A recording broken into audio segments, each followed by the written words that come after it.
حضرت آدم سے لے کر جناب عیسیٰ تک آپ سارے انبیاء کو پڑھ لیں، وہ سارے یہی کہتے رہے کہ اللہ کے رسول آنے والے ہیں، اللہ کے رسول آنے والے ہیں، وہ آنے والے ہیں۔ پر فرق کتنا ہے، وہ کہا کرتے تھے آنے والے ہیں اور ہم کہہ رہے ہیں کہ آ گئے ہیں۔ وہ مسلمان تو چھوٹا سمجھتا ہے، تو شاید ہلکا جانتا ہے، ہوش کر اور اپنے اندر کے مصطفیٰ کریم کے اس غلام کو بیدار کر۔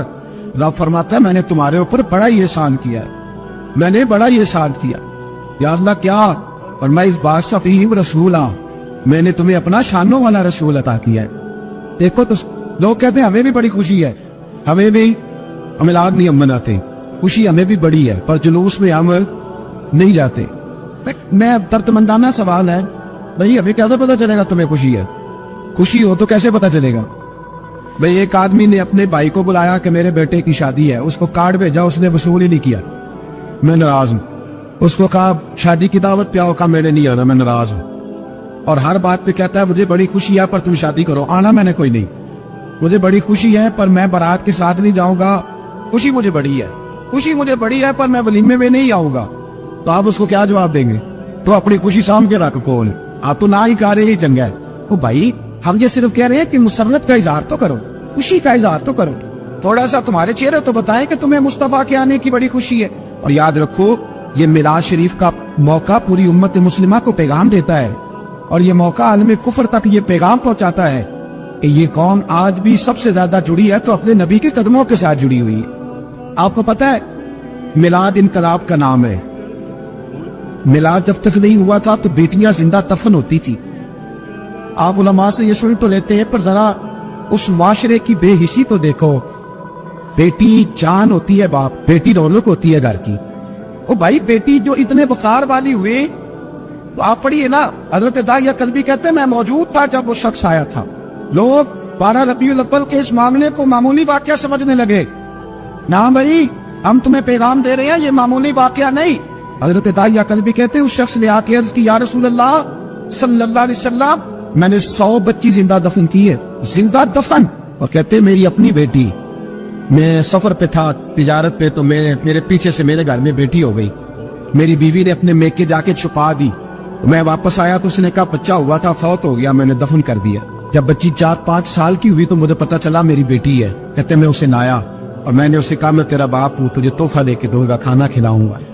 کہتے وہ میرے بالوں سے کبھی لپٹتی، کبھی میرے سینے پہ ہاتھ رکھتی، کبھی میرا ماتھا چومتی، پر میں اسے لے گیا اور لے جا کر میں نے گڑھا کھودا، اور اس گڑھے میں اس بچی کو جب رکھا، اس نے باہر آنا چاہا تو میں نے اس کے سر پہ ضرب لگائی، جب چوٹ لگائی تو وہ دوبارہ گڑھے میں گری۔ میرا ویسے وجدان کہتا ہے کہ جب سے میلاد ہو گیا ہے، آج کسی باپ کی بیٹی اگر چارپائی سے گر جائے تو شاید وہ ساری رات سو نہ سکے کہ بچی گر گئی ہے میری۔ کہتے ہیں میں نے چوٹ لگائی، سر پہ خون بہا تو وہ گری، میں نے مٹی ڈالی، وہ اپا جی کہتی رہی۔ داعیہ کلبی کہتے وہ بتا رہا تھا، اور نبی کریم بار بار اپنی چادر کا پلو اٹھاتے تھے اور اپنے آنسو پوچھتے تھے، بار بار چادر کا پلو اٹھاتے تھے اور آنسو پوچھتے تھے، بار بار اٹھاتے تھے آنسو پوچھتے تھے۔ حضرت داعیہ کلبی کہتے حضور نے پوچھا تیری جرأت کیسے ہوئی، تو حوصلہ کہاں سے لایا؟ اس نے کہا محبوبہ پتہ نہیں، لیکن قربان جاؤں یا رسول اللہ صلی اللہ علیہ وسلم، میں نے آج سویرے آپ کے کسی صحابی کو یہ کہتے سنا ہے کہ وما ارسلناک الا رحمتا للعالمین، تو یہ رحمتا للعالمین کے لفظ ہے، یہ تو میں نے اپنی مرتی ہوئی بیٹی سے سنے تھے۔ تو آج جب میں نے اس کی زبان سے سنے تو میں نے کہا تو انہیں جانتا ہے؟ کہا جانتا ہوں۔ کہا مجھے بھی لے چل۔ تو حضور میں آپ کے دروازے آیا ہوں، رب معاف کر دے گا؟ تو میرے حبیب نے فرمایا چل پڑھ کلمہ، جو میرا کلمہ پڑھ دے اللہ اس کے سارے گناہ معاف کر دیا کرتا ہے۔ بھائی غلاموں کے ساتھ ظلم ہو۔ حضرت بلال حبشی، حضرت بلال کے بارے میں بڑے واقعات ملتے ہیں۔ ایک واقعہ بڑا منفرد لکھا ہے کتابوں میں۔ حضرت بلال سے لوگوں نے کہا آپ نبی پاک سے متاثر کیسے ہوئی؟ تو جناب بلال کہنے لگے میں زیادہ لوگوں کو، مکے کے لوگوں کو جانتا ہی نہیں تھا، جو کہ میری ڈیوٹی تھی گھر میں کام کرنے کی، اور مجھے سخت سزا ملتی تھی امیہ بن خلف کی طرف سے۔ بلکہ تحقیق یہ ہے کہ یہ عبداللہ بن جدعان کے غلام، امیہ بن خلف نے تو جب انہوں نے کلمہ پڑھا تو پھر خریدا۔ عبداللہ بن جدعان کہنے لگا میں فارغ نہیں، آپ لے لیں، آپ اس کو سزائے دیں۔ تو کہتے میں ان کے گھر میں ہوتا تھا تو میں تو زیادہ لوگوں کو جانتا ہی نہیں تھا، کبھی مجھے موقع ہی نہیں ملا تھا باہر نکلنے۔ ہماری غلاموں کی کوئی زندگی نہیں ہوتی۔ آج تو ہر آدمی کہتا ہے نا میں کچھ چودھری سے لے کے کھاتا ہوں۔ یہ جو تیرے اندر حوصلہ ہے نا، یہ میرے رسول نے تجھے عطا فرمایا۔ یہ میرے نبی نے تجھے دیا ہے، ورنہ تو غلام بکا کر، یہ حوصلہ تجھے رسالت مآب نے دیا۔ حضرت بلال کہتے ہیں میں ایک دن مجھے بخار چڑھ گیا بڑا تیز، میں لوگوں کو جانتا نہیں تھا، فرماتے مجھے تیز بخار چڑھ گیا تو ٹھنڈ بڑی سخت تھی، میرے مالک نے مجھے 23 کلو جو دیے پیسنے کو چکی پہ، کہتے میں بیمار تھا تو میں نے کچھ دوائی لی جو اس وقت موجود ہوتی تھی، تو میں نے ایک لحاف لیا، دودھ پیا تو مجھے نیند آ گئی، جب میں سویا تو میرا مالک آ گیا، اس نے آ کر کے مجھے سوئے ہوئے دیکھا تو کھینچ کر کمبل اتارا، رضائی اتاری، لحاف اتارا، کہنے لگا اب تیری سزا یہ ہے کہ تو کھلے میدان میں بیٹھے گا، وہاں چکی پیسے گا، اور دوسری سزا یہ ہے کہ تجھے قمیض پہننے کی بھی اجازت نہیں۔ حضرت بلال کہتے تیز بخار، ٹھنڈ کا عالم، اور جب میں چکی پیس رہا تھا تو رو رہا تھا، اور میں پوچھ رہا تھا خدایا ہمارے نصیب۔ سیدنا بلال حبشی رضی اللہ تعالیٰ عنہ فرماتے میرے دروازے کے قریب سے رسول پاک گزرے اور مجھے ہائے ہائے کرتے دیکھا تو دستک دی، میں نے کہا کون ہے، دروازہ کھلا ہے آ جاؤ، محبوب اندر آئے تو پوچھنے لگے کیوں رو رہے ہو، میں نے کہا جاؤ اپنا کام کرو، یہاں دکھ سارے پوچھتے ہیں مداوع کوئی نہیں کرتا۔ کہتے میں نے سخت جملے کہے معاذ اللہ، حضور چلے گئے، اور جب حضور جا رہے تھے تو میں کہہ رہا تھا بس جا رہے ہو نا، میں نے پہلے ہی کہا تھا جاؤ۔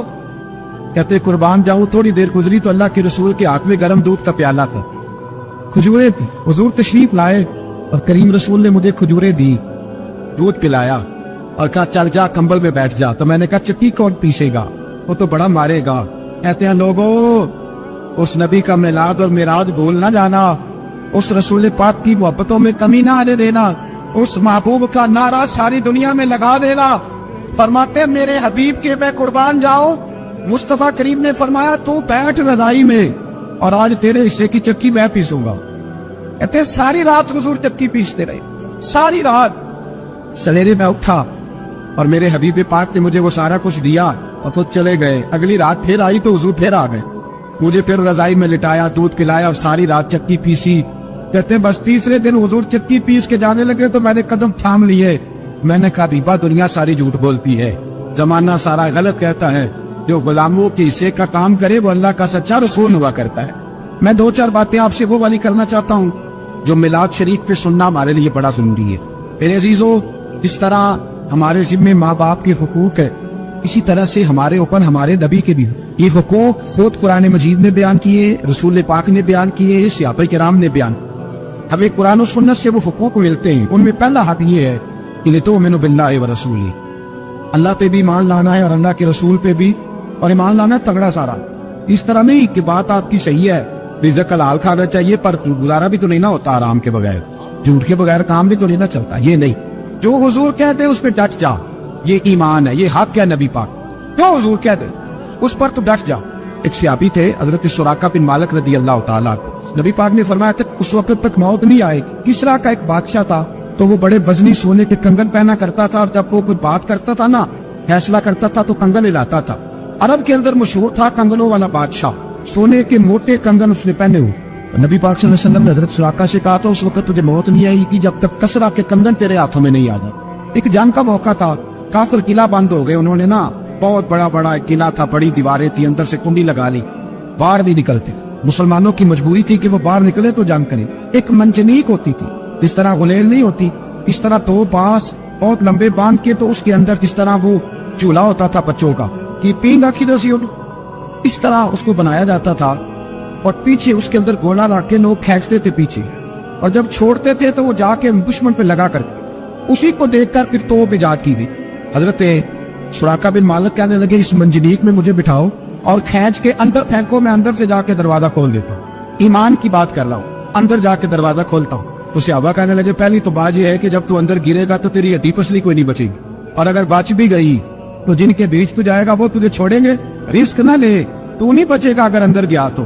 جناب سراقہ بن مالک آنکھیں کھول کے دیکھا، فرمانے لگے تم مجھے پھینکو، مجھے کچھ بھی نہیں ہوگا، بالکل بے فکر ہو کے پھینکو۔ کہا کس لیے؟ فرمایا اس لیے کہ میرے رسول نے فرمایا تھا تو اس وقت تک نہیں مرے گا جب تک کسرا کے کنگن نہیں آ جاتے۔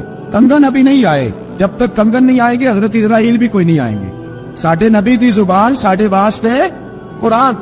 حضرت سراقہ بن مالک کو پھینکا، اندر گئے، گرے بھی، دروازہ بھی کھولا، باہر بھی آئے، سارا کچھ ہوا، اور باہر آ کے لوگوں سے کہنے لگے تمہیں کہا نہیں تھا کہ میرے نبی کے فرمان بڑے سچے ہیں؟ ہوا ہے کچھ؟ زمانہ گزر گیا، حضرت عمر کا دور آیا تو حضرت سراقہ بڑے بوڑھے ہو گئے، یہ آنکھیں جھک گئی، بال سفید ہو گئے، بیمار ہو گئے، ضعیفی آ گئی۔ اس وقت کسرا کا علاقہ فتح ہوا اور کنگن حضرت عمر کے پاس آئے تو جناب عمر فاروق رضی اللہ تعالیٰ عنہ نے فرمایا جاؤ بلاؤ سراقہ کو۔ لوگ کہنے لگے حضور وہ تو اٹھ نہیں سکتے، بوڑھے ہو گئے۔ فرمایا ایک دفعہ کان میں جا کے کہو تو صحیح، کہو تو صحیح۔ جتے کان میں جا کر سراقہ کنگن آ گئے ہیں تو اس بوڑھے کو اللہ نے زلیخا کی طرح جوانی عطا اٹھے۔ اور حضرت عمر کے زمانے میں جب مسجد نبوی بھری ہوئی تھی، کسرا کے کنگن حضرت سراقہ نے پہنے تو صحابہ پھر میرے رسول کے نعرے لگانے کہنے لگے دیکھو میرے نبی نے جو فرمایا حق اور سچ فرمایا۔ ایمان کی مضبوطی لائے۔ مسلمان کمزور باتیں کرتا ہے، اس کمزوری سے باہر آئے۔ یہ کہتا ہے میں مسلمان ہو جاؤں گا، نمازی ہو جاؤں گا تو دکان کیسے چلے گی، داڑھی رکھوں گا تو حالات کیسے بدلیں۔ باہر آئے، ایمان میں مضبوطی لائے۔ پہلی بات حضور پہ ایمان لاؤ، دوسری بات نبی پاک کی تعظیم اور توقیر کرو، تعظیم مصطفیٰ کرو۔ کس طرح کرو، کس حد تک کرو، اس کی کیفیات کیا ہے، اس کا طرز کیا ہے، کتنی تعظیم کرنی ہے۔ تو وہ بھی عروہ بن مسعود ثقفی نے 1400 صحابہ کا کٹھا عمل بتایا ہے۔ جب وہ آئے نبی پاک کے پاس حدیبیہ کے موقع پر اور واپس گئے تو جا کے کہنے لگے میں دیکھ آیا ہوں، میں نے ساری زمانہ دیکھا ہے، پر جو ادب نبی پاک کی امتی اپنے نبی کا کرتے ہیں وہ میں نے کسی کا کرتے نہیں دیکھا۔ اور وہ ادب کس طرح کا؟ عروہ بن مسعود کہنے لگے ابو سفیان یار میں نے عجیب منظر دیکھا ہے کہ نبی پاک نے ناک سے ریٹھ نکالی ہے اور عثمان غنی جیسے مالدار آدمی نے اپنے ہاتھ پہ لے کے چہرے پہ مال لی ہے۔ میں نے عجیب منظر دیکھا ہے کہ حضور نے پانی منہ میں ڈالا ہے کلی کرنے کے لیے اور بلغم مبارک نکلی ہے تو عبد الرحمن بن عوف جیسا سردار اور سیانہ بندہ اس کو لے کے چہروں پہ مال رہا ہے۔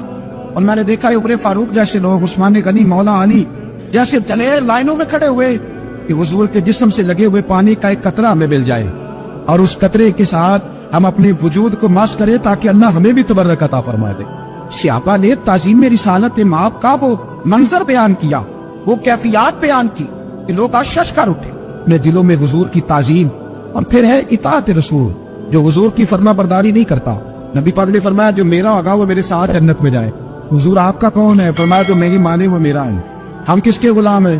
بھئی غلام کی اپنی مرضی نہیں ہوتی، اس کی اپنی مرضی نہیں ہوتی، اس کی اپنی چاہت نہیں ہوتی، مرضی وہ جو اس کے آقا کی۔ اگر نبی پاک کے غلام ہے تو رنگ روپ نبی پاک جیسا ہونا چاہیے، اٹھنا بیٹھنا رسول پاک جیسا ہونا۔ اور کس طرح کا ہونا چاہیے؟ لو سنو ایک حدیث، یہ بخاری ہے اور دیگر کتب میں بھی موجود ہے۔ جب حضرت ابوبکر صدیق نبی پاک کو لے کے آئے نا یہاں مدینہ طیبہ، تو مدینے کے سارے لوگوں نے نبی پاک کی زیارت نہیں کی تھی، کچھ نے دیکھا تھا کچھ نے نہیں دیکھا۔ جب یہاں لے کے آئے جناب صدیق اکبر تو کہتے ایک درخت کے نیچے دونوں بیٹھ گئے۔ اب حال یہ تھا کہ جس طرح کے کپڑے حضور کے تھے جناب صدیق اکبر کے بھی اسی طرح کے تھے، جس طرح کا لباس حضور نے استعمال کیا اسی طرح، اور جس طرح کا امامہ جناب محبوب نے باندھا ویسا ہی جناب صدیق اکبر نے۔ اور صحابہ کہتے ہیں اگر امامے کا ایک پیچ کہیں سے حضور کا ڈھیلا تھا نا تو جناب صدیق اکبر کا بھی ڈھیلا تھا۔ اس طرح ہر چیز رنگی ہوئی تھی حضور کے رنگ میں، کچا رنگ للاری والا کہ جڑا چڑھدا لیندا رہندا، عشق تیرے دا رنگ محمد چڑھ جائے پھر نہیں لہدا۔ کہتے ہیں وہ ساری کیفیات وہی تھی۔ اب مدینے کے جن لوگوں نے دیکھا نہیں تھا نا، کچھ لوگ تو نبی پاک سے سلام لیتے ہاتھ چومتے بیٹھ جاتے اور کچھ حضور کے پاس ہی نہ آتے، جناب صدیق اکبر کے ہاتھ چومتے بیٹھ جاتے۔ حضرت صدیق اکبر سمجھ گئے کہ لوگوں کو دھوکا ہو رہا ہے، انہوں نے پتہ کیا کیا، ایک چادر لی، موسم تھا گرمی کا اور دھوپ نکلی ہوئی تھی، اگرچہ سائے میں بیٹھے تھے پھر بھی حضرت صدیق اکبر نے نبی پاک کے اوپر سایہ کر، تاکہ لوگوں کو پتہ چل جائے جو سایہ کرنے والا ہے وہ غلام ہے اور جس پر سایہ کیا جا رہا ہے وہ آقا ہے، وہ آقا ہے، سایہ کر دیا جناب۔ اب لوگوں کو پتہ چلا۔ ہمارے علماء کہتے ہیں کس قدر زیادہ جناب صدیق اکبر نے اپنے آپ کو حضور کے رنگ میں رنگا تھا کہ کوئی پہچان نہیں سکتا۔ یہاں تو بھائی یورپ کے ممالک میں مسلمان حکمران کھڑے ہوتے تو پتہ ہی نہیں چلتا مسلمان کون سا ہے عیسائی کون سا ہے، جس طرح کی پینٹیں ان کی ہے اسی طرح کی ان کی ہے، جس طرح کے چہرے ان کے اسی طرح کی ان کی۔ مسلمان کی انفرادیت ہے، اس کا رنگ روپ بتاتا ہے کہ یہ رسول پاک کا ماننے والا۔ اب یہاں ایک بات اور میں کر جاؤں، لطیف بات ہے، یہاں بزرگ فرماتے وہ چند منٹوں کے لیے سایہ کیا تھا جناب صدیق اکبر نے نبی پاک کے اوپر، چند منٹوں کے لیے، تو حضور نے اس کا صلہ یہ دیا ہے کہ قیامت تک حضرت صدیق اکبر کی قبر پہ اپنے گنبد کا سایہ کر دیا ہے، قیامت تک کے لیے سایہ۔ امت کی سب سے بڑی ڈیوٹی لگائی ہے نبی پاک، وہ ڈیوٹی یہ ہے کہ امت نبی پاک کا دین آگے پہنچائے، یہ ڈیوٹی ہے امت کی۔ یہ پیغام آج آپ نے ضرور یاد رکھا، امت کی ڈیوٹی ہے کہ نبی پاک کا دین لے کے جائے۔ مدینے میں مرنے کی بڑی فضیلت ہے نا، لیکن حضرت بلال کی قبر کہاں ہے؟ ملک شام میں۔ اگر وہ فضیلت دیکھتے رہتے نا کہ مدینے میں دفن ہوں گا تو سیدھا جنت میں جاؤں گا، کام نہیں کر سکتے۔